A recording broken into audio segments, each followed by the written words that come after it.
আসসালামু আলাইকুম। Hello guys, কেমন আছেন সবাই? আজকে চলে আসলাম শুটকি মাছের রেসিপি নিয়ে।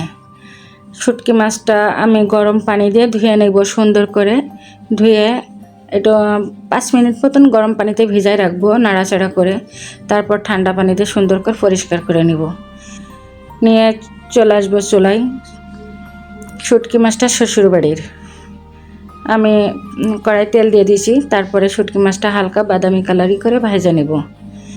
নেওয়ার পরে আমি মূলত শুটকি মাছটা রান্না করব করলা আলু দিয়ে। আমার শাশুড়ি মা আমার জন্য শুটকি মাছ পাঠিয়েছিল। সেই শুটকি মাছ এর আগেও আমি এই ভিডিওটা দিয়েছি, শুটকি মাছের ভিডিও। এটা পুঁটি মাছের শুটকি। আমি এবারটা হালকা বাদামি কালার এসে তুলে নিয়েছি। ওর ভিতরে আমি জিরে দিয়ে দিব।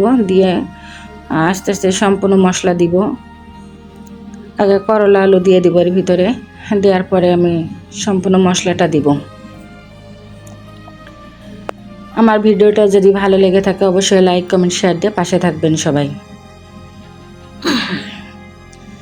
আমি আলু আর করলা দিয়ে দিয়েছি, দিয়ে নাড়াচাড়া করছি। নিচেই ধরে যাবে, তো আমি হালকা একটু পানি দিব। আমি মশলা দিচ্ছি, সব কিছু দিব। হলুদ, লবণ, আদা বাটা, সরিষা বাটা, সরিষার গুঁড়া দিব এর ভিতরে। আমি আসলে সরিষাটা আমি রোদে শুকায় গুঁড়া করে রেখে দিয়েছি, ওই গুঁড়াটা আমি দিব। তাহলে শুটকি তরকারি খেতে আলাদা একটা স্বাদ আসবে।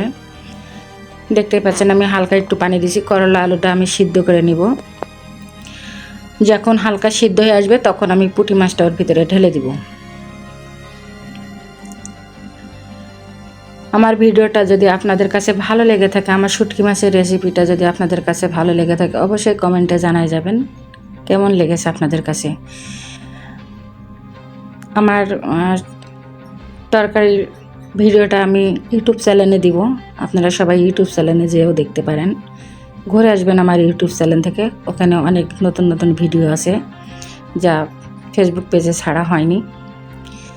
যাই হোক, আমি ঝোলটা শুকায় আসছে। এরপরে আমি শুটকি মাছটা দিয়ে দিলাম।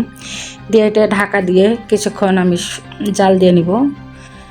মাঝে ঢাকনা তুলে আমি 2-3 বার নাড়া দিয়েছি। তারপর দেখেন আমি পানি দিয়ে দিয়েছি, ঝোলের পানি। এটা ঝোলের পানিটা দিয়ে আবারও ঢাকনা দিয়ে আমি ঢেকে দিব। ঢাকনা দিয়ে ঢেকে সুন্দর করে কষায় নিব আর কি। এটাও একটা কষানো বলতে পারেন। সুন্দর করে কষায় নিয়ে পানি দিয়ে দিব।